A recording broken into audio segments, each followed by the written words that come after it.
value would probably be not to take on so much at one time. Okay, good. Kind of focus maybe on like 3 things. Okay. Paige, what do you have? I said just, I don't know if there's a word for this, but not like internalizing things and like being negative and all that kind of stuff is just doing you a disservice. And so using tools because it's bettering you really is why it's important. Okay, good. What'd you write? So I will share my action item. I said remembering to just kind of take a step back and embrace the differences of others. Good, thank you. Contributing to the strengthening of the teams that I am part of. Nice. Be next. So I picked the aha moment, and I put when you talked about the kind of having a growth mindset versus just like the stationary, like being satisfied and not kind of pushing for more. Good, thank you. I liked seeing everybody break out into their groups. I thought that was Okay, really good. good. Thank you. So apparently being more present is what I need to work on, because I have no idea what's going on. In here. I stepped out for a phone call. Oh, that's hilarious. I love that. Okay, you know what? You can borrow my focus word, okay? Absolutely. So we asked everyone to identify, if they were going to summarize today in one word, what would it be? We're going to share that in a minute. But then the other 2 things I asked is if you had an aha moment of your biggest learning value, and then what's an action item that you want to work on. So we're going to come back to you because we know your personality profile, and you might need a minute or 2 to think about this. So we're going to move on to Miss Sarah. I like the details about like the negative attitude, the not complaining and things like that. I can be a very negative thinker, and I think that can bring the office down. So working on that. Good. Thank you, Sarah. I liked your aha moment, and I applied it not to corporate because my world is on the care services side, but to research and to not take no for an answer, to just clarifying questions, follow up, and try to find a solution through constructive compromise. Good. Okay. Colleen? I did the action step. I have one that's very task specific, and I'm going to get that planner that you were speaking about because it sounds very intriguing to me to help just give a holistic view into me and how to keep me organized and on track. But the biggest thing that I'm taking away is that I set the 3 goals for 2019 and I've already set them. So Way to go. Awesome. Okay. Allie?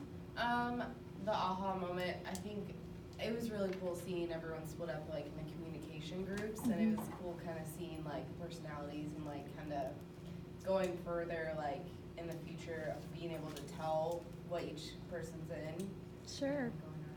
Okay. Thank you. The stacking conversation exercise was really big, and I just feel like I can bring it into a lot of my meetings. Thank you. Mine, I guess, was the growth mindset principle. That seems simplistic, but it was nice to hear and opened up thought processes. So. Okay, good. My action item is I am going to read or reread a book a month that's personal development related. Good. Okay. Tara?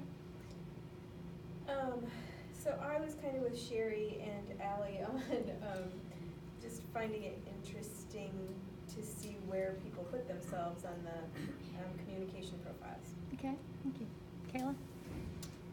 Not to copy, but I would say the same. I like the groups. Okay. So for me, probably the aha moment is just reaffirming the more positive feelings you have, the more they gain momentum, and the more negative feelings lose power. Yeah. So, and then I love the stacking exercise. I definitely think for where we want our department to go, that will work very well with them being able to connect with donors and be able to make return calls and have something to connect on versus, hey, I'm calling you about this sponsorship, but being able to start the conversation on a more personal level. So I think that especially was good. Okay. Sarah? I liked seeing the communication profiles broken down into groups. Okay. John? I just say recognizing differences in others and what might be going on in their life at any given time. Okay, good. All right, yes. So I do have a question. So we were talking about this just in our little group here, but you know, when you find yourself not just in one group, I mean, I do think that there was value in that, except that I don't think we're in, if we find ourselves in several groups, I know that you're supposed to say the primary one, but I don't think you can classify yourself as primary in those things, do you? Well, so the question is, there's different groups, and sometimes we may see ourselves in different groups. I have a home communication profile that's a little bit different from my work communication profile. The key is to look at the different areas and which ones do you really need to identify with. For example, let's say tonight at the board event, right, this Christmas event, we're going to be meeting different people. Well, we may be able to pick up on, through the conversation template, which kind of person they are. Do they like stories? Do they want written documentation or statistics? Do they want more of a sort of a one-on-one type discussion, or do we just need to give them the facts? So I think the key is just look at what we're doing, right, and then pull it out if you need to morph yourself. For example, if I'm meeting with a director, I don't go in and start telling a bunch of stories. I go in and I get right to the facts. If I'm going in and I'm meeting with an inquisitor, I'll bring data and statistics and I'll bring spreadsheets. So that's the other thing that we can do on our side to help connect better with the other person. Does that make sense? And there's also, I don't know if you're familiar with the DISC personality thing, but it's pretty similar to this. With that, there's a pie chart, and you might shade into one area because you do have those underlying things, but you still have your dominant one.